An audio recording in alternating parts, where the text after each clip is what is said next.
सर्वेभ्यो नमो नमः।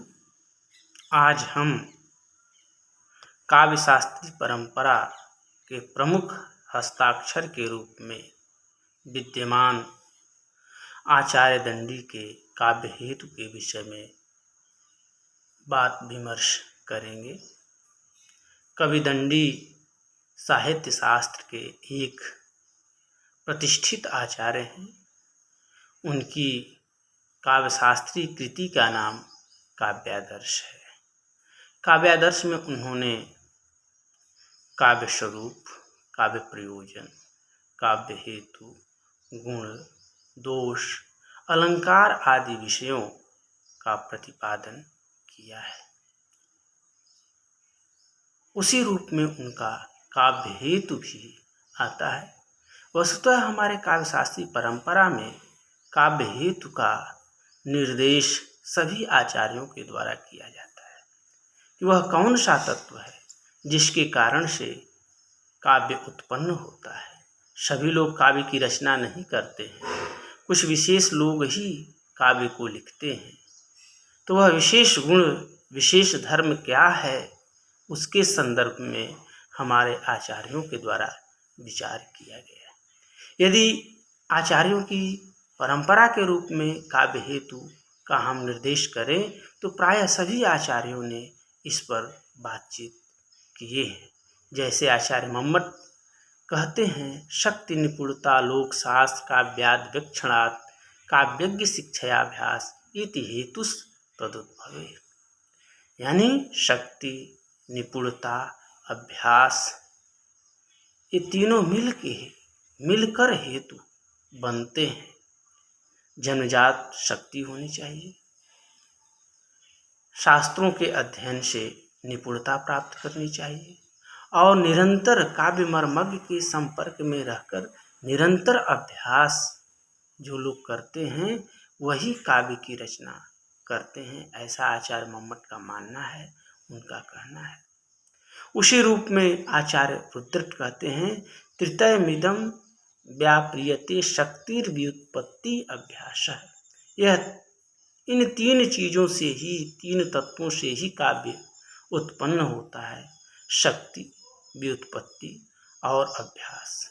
शक्ति जन्मजात प्रतिभा, व्युत्पत्ति शास्त्रों के अध्ययन से परिष्कृत निर्मल ज्ञान और अभ्यास शास्त्रों का निरंतर अनुशीलन, परिशीलन और काव्य करना, काव्य को लिखना इत्यादि यह अभ्यास के अंतर्गत आता है।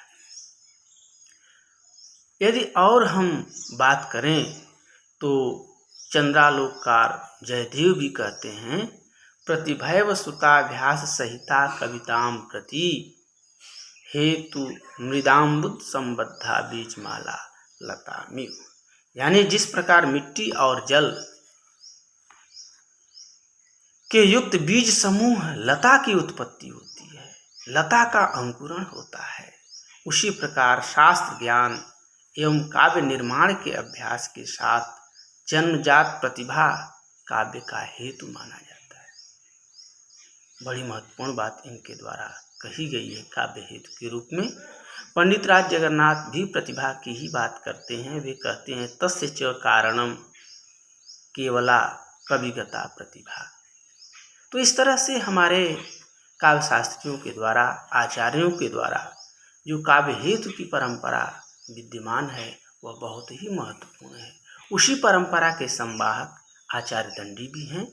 वे भी अपने काव्यादर्श के प्रथम परिच्छेद के अंत में काव्य हेतु की बात करते हैं। वे कहते हैं, नैसर्गिकी च प्रतिभा श्रुतम च बहुनिर्मलम अमंतश्चाभियोगस्याह कारणम काव्य संपदः। यानी जन्मजात प्रतिभा, जिसके विषय में आचार्य मम्मट कहते हैं, याम बिना काव्यम न प्रसृत प्रसृतम वा उपस्नीयम स्यात्।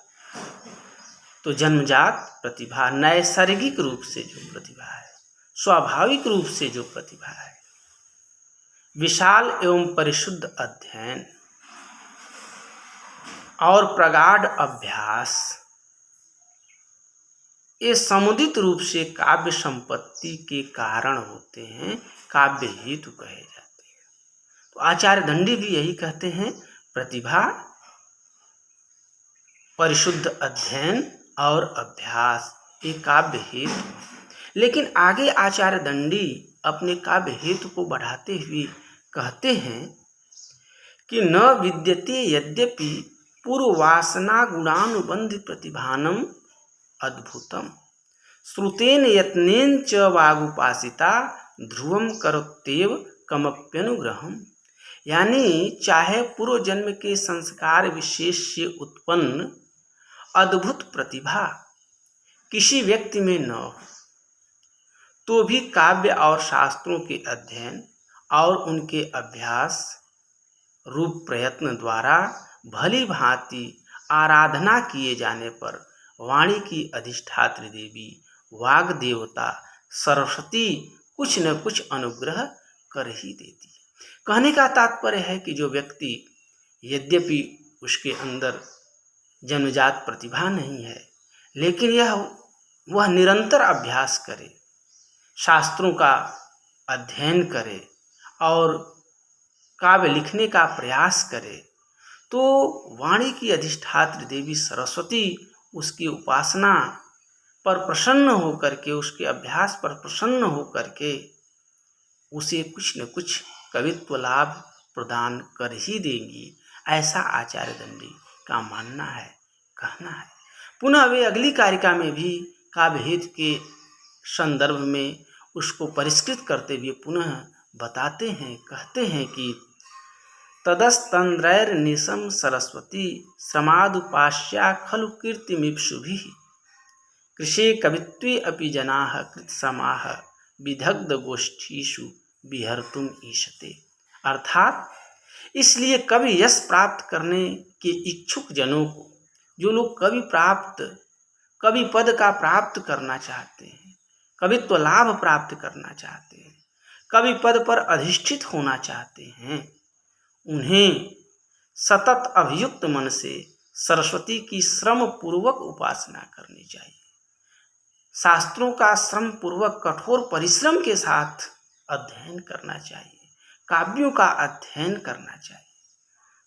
सरस्वती के श्रम पूर्वक उपासना से तात्पर्य यहाँ यही है कि काव्य ग्रंथों का, शास्त्रों का श्रम पूर्वक, परिश्रम पूर्वक उन्हें अध्ययन करना चाहिए। क्योंकि कवित्व शक्ति के स्वल्प मात्र होने पर भी परिश्रम करने वाले व्यक्ति सहृदयों की गोष्ठी में विहार करने में समर्थ हो जाते। कहने का तात्पर्य यह है कि अभ्यास में इतनी शक्ति होती है कि थोड़े से प्रतिभा होने पर भी व्यक्ति कवित्व लाभ को प्राप्त कर सकता है। तो प्रतिभा, निपुणता, सतत अध्ययन और परिशुद्ध अभ्यास, यह आचार्य दंडी के द्वारा काव्य हेतु माना गया है, स्वीकार किया गया है। तो 3 हेतु की बात करते हैं आचार्य दंडी भी। पहली बात तो जन्मजात प्रतिभा, विशाल एवं परिशुद्ध अध्ययन जिसको आचार्य मम्मट निपुणता कहते हैं, और प्रगाढ़ अभ्यास, निरंतर सतत अभ्यास, ये आचार्य दंडी के काव्य हेतु माने जाते हैं। और आचार्य दंडी का कहना है कि यदि स्वल्प मात्र में भी प्रतिभा हो, तो यदि कवित्व लाभ का इच्छुक व्यक्ति कवि बनना चाहता है तो उसे निरंतर परिश्रम करना चाहिए, शास्त्रों का अध्ययन करना चाहिए, ऐसा आचार्य दंडी का मानना है। जो व्यक्ति ऐसा करता है वह निश्चित ही सहृदयों के गोष्ठियों में विहार करेगा, गोष्ठियों में सम्मानित होगा, आदर को प्राप्त करेगा, कवित्व लाभ को प्राप्त करेगा, ऐसा आचार्य दंडी का कहना है, मानना है। धन्यवाद।